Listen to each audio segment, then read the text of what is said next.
Today, I will help you fix your takeaway forever. No longer will you battle. Oh my God, this is exciting. Welcome back to the channel, guys. Today, I'm talking to you about the takeaway. Arguably one of the most frustrating parts of the golf swing that guys and girls are trying to get right. The most common flaw I see in people's takeaways, and probably the most spoken about from golfers, is the fact that their club head swings inside. I think it's understanding why that club head might swing inside for you that this lesson will give you. The head of the golf club is the heavy portion. The handle is the light portion. Therefore, when you start the golf swing away, how you initiate the head weight swinging is effectively the key to making your takeaway swing the way it wants to swing. When golfers have a club head that swings in and behind them, the most common fix for that I hear is that I'm trying to take the head a little bit wider. Now, it might be a lovely idea, and I think back in the day, Tiger Woods had a takeaway and a rehearsal where he was really taking the club head out wide.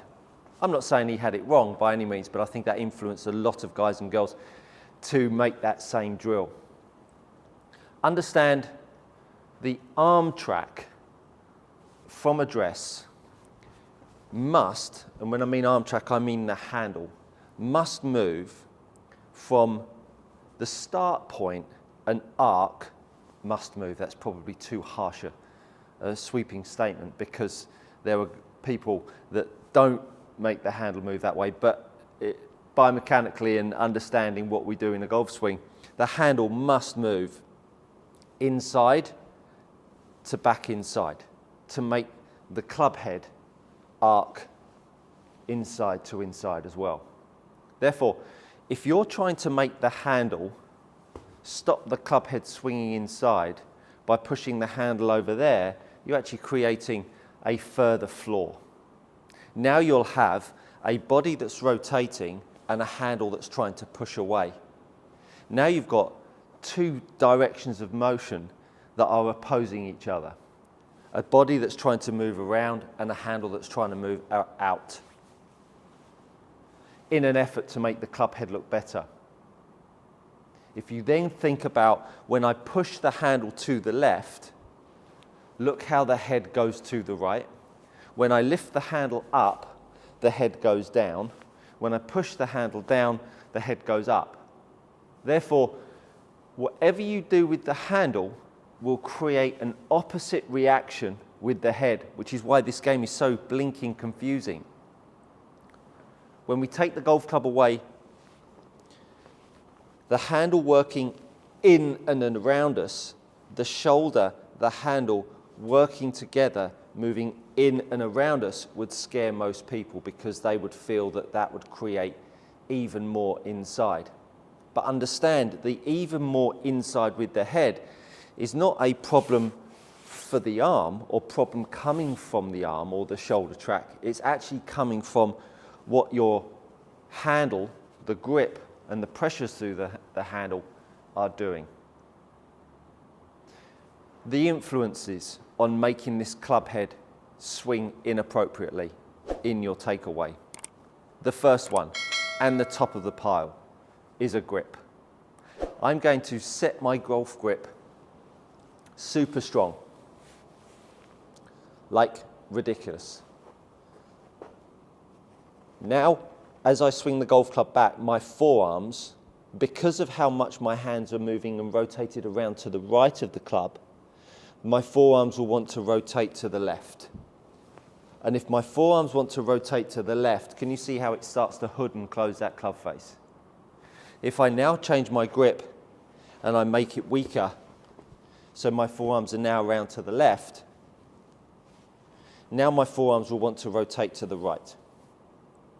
Therefore, fanning the face open in takeaway normally is a real reaction to how you hold the golf club. So that's number one. That's really important to understand.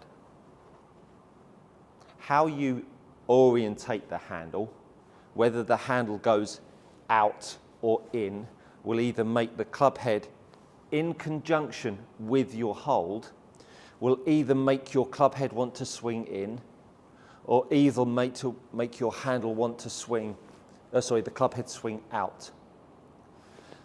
Therefore, the ability for the handle to move in enough to keep the club head over here will then come down to how well you use your lower half and your upper half. If you allow your pelvis to move and you allow your chest to move, now I can move the handle inside. If I can move the handle inside, now it gives me a sporting chance to change the way my forearms will rotate early in the backswing. I'm going to grab the golf club with my two hands split. I'm going to now make my chest and my handle work together, almost as though I'm holding a medicine ball. And I'm going to move the handle in and in. Now what I'm going to do is I'm going to move the handle in and rotate the club to the left. In and rotate to the left. So I'll do that in one motion, in and to the left. That feeling with my golf setup, handle in and rotate my forearms to the left. Now you can see how the handle has tracked inside and the club head has stayed outside. I'm now going to move my handle in, and I'm now going to rotate the club shaft to the right. In and to the right. Look how my left arm works out and away. Now I work in and rotate to the right. I'm going to now make that same motion. Handle works in and I rotate my hands to the right. Now my handle is in exactly the same spot, but the club head's in a different orientation.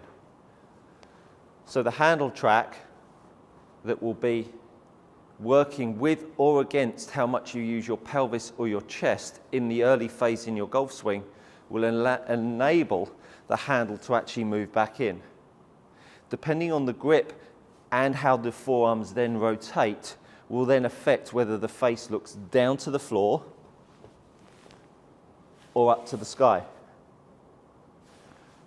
Dealing with the rotation of the face and the track of the handle, those two things will change the way the head and the shaft gravitate in your takeaway. But understand, if you can't get the handle back inside because your lower half doesn't move around yourself in the right manner, that will cause a problem. To give you an idea of how to use your feet more effectively, you can check out a video I did on pulling the golf club, or you must pull the club. Link will be up in the top right hand corner as you look. Hopefully that's been insightful and given you some areas to look within your golf swing that will fix your backswing forever. And hopefully we can then start to talk about how that golf club moves through the backswing phase up to the top and what we must do from there. Hope you're enjoying the content. If you have, like this video, hit the like button, share and subscribe with your friends, and I look forward to seeing you on the next one.